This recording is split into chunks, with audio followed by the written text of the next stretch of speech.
បាទថ្ងៃនេះគឺខ្ញុំមានប្រធានបទមួយដែលទាក់ទងជាមួយនឹងប៉ុនអញ្ចឹងធ្លាប់ឮបងប្អូនតែងតែនិយាយឬមួយក៏តែងតែពោលទៅកាន់គ្នាឬមួយក៏តែងតែពោលតែឯងថាធ្វើប៉ុនច្រើនដែរតែជួបតែរឿងមិនគាប់ចិត្តឬមួយក៏ធ្វើប៉ុនច្រើនដែរតែហេតុអីបានជាជីវិតនេះដូចជាវាអត់ទទួលផលល្អសម្រាប់ខ្លួនឯងអញ្ចឹងណាចង់បញ្ជាក់បងប្អូនថាកន្លែងនេះគឺតាក់ទងជាមួយនឹងប៉ុនគឺបងប្អូនត្រូវបែងចែកឲ្យដាច់ថាកំឡុងពេលដែលបងប្អូនធ្វើសេចក្តីល្អឬមួយក៏ដែលហៅថាធ្វើប៉ុនហ្នឹងគឺបងប្អូនគឺមិនយកទៅកាត់កងជាមួយនឹងទង្វើដែលបងប្អូនជួបនោះទេបានន័យថានៅពេលដែលបងប្អូនជួបរឿង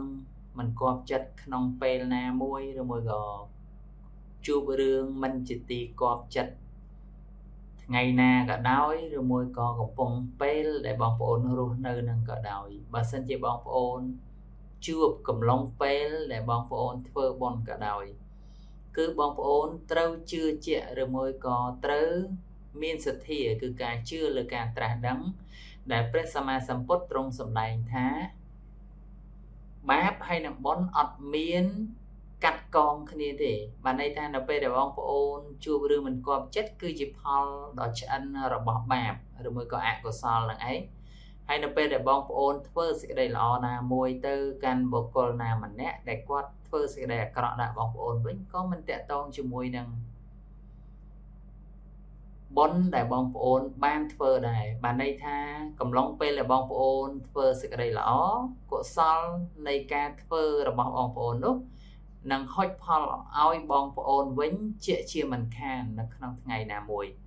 ប៉ុន្តែបងប្អូនកុំរំពឹងថាកំឡុងពេលដែលបងប្អូនធ្វើសេចក្តីល្អដាក់នរណាម្នាក់ហើយស្រាប់តែគេធ្វើសេចក្តីអាក្រក់ដាក់បងប្អូនវិញហើយទៅជាមានការគិតអាក្រក់ទៅលើសេចក្តីល្អខ្លួនឯងដូចមានការសង្ស័យថាទេដូចធ្វើបុណ្យដែរប៉ុន្តែហេតុអីបានមកជួបរឿងមិនគាប់ចិត្តអញ្ចឹងតែធ្វើដាក់វាដែរធ្វើល្អដាក់វាដែរមិនបានវាធ្វើអាក្រក់ដាក់